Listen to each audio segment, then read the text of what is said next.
Right, the point of this video is just to give another tip for whoever would possibly benefit from it.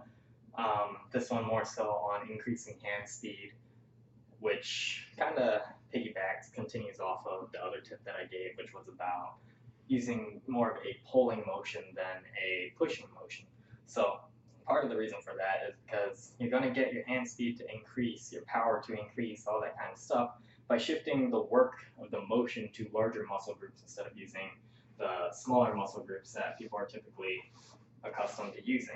And it's actually going to start kind of reprogramming how you move your body in general, right? Most people, this is going to be my reference point, beating it to crap, right? It's missing an arm because I've beaten it to crap, but it's going to be a reference point for the demonstration. Most people, if you look at how they would send out this kind of punch, just kind of get a feel for how the hand is actually going out, right? Then when you start working towards increasing the hand speed and actually shifting the work to larger muscle groups, instead of looking like this, it's going to start looking more like this. Right?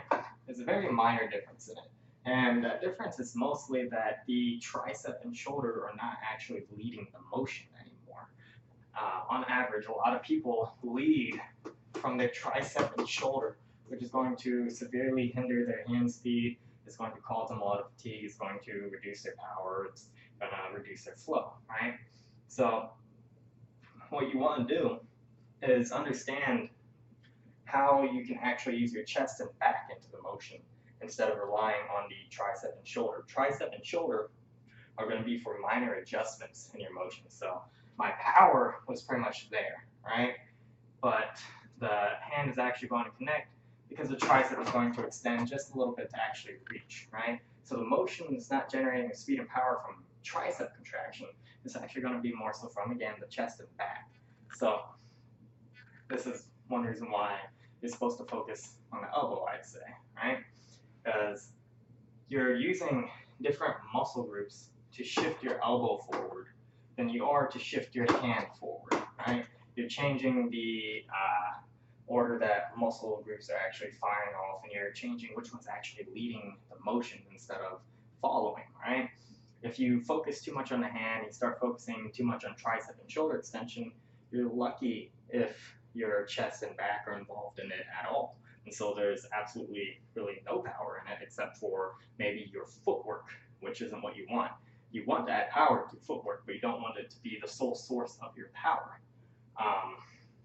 So instead of, again, worrying about tricep extension and the hand speed through the hands themselves, use the whole body properly. And so again, focusing more on using the chest and the back into your motions to actually get the hand speed.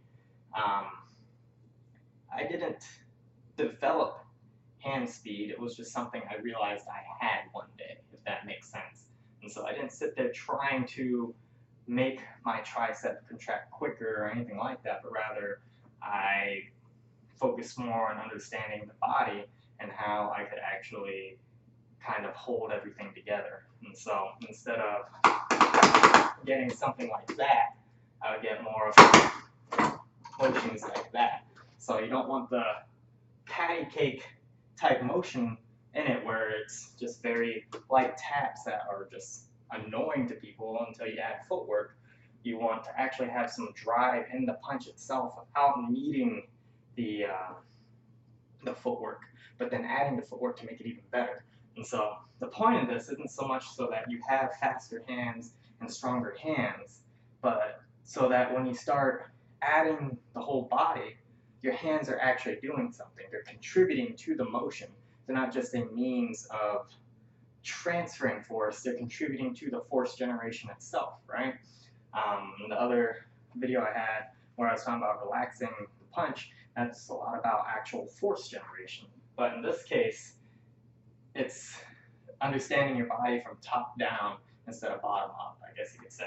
So instead of focusing your hand speed like that, right, there's a limit to how fast you can move that way. And if the hands start to blur, you can just always pay attention to the sound the bone's making as I'm hitting it.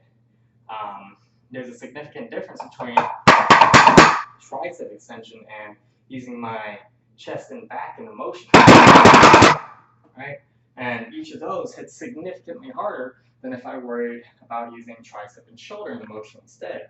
And obviously, those will only hit even harder when I start adding in waist movement, pivoting, actually using like the turn of the hips to add power and footwork, right? Everything only hits harder. So what I want is for my weakest hit to carry force so that my hardest hit carries more force.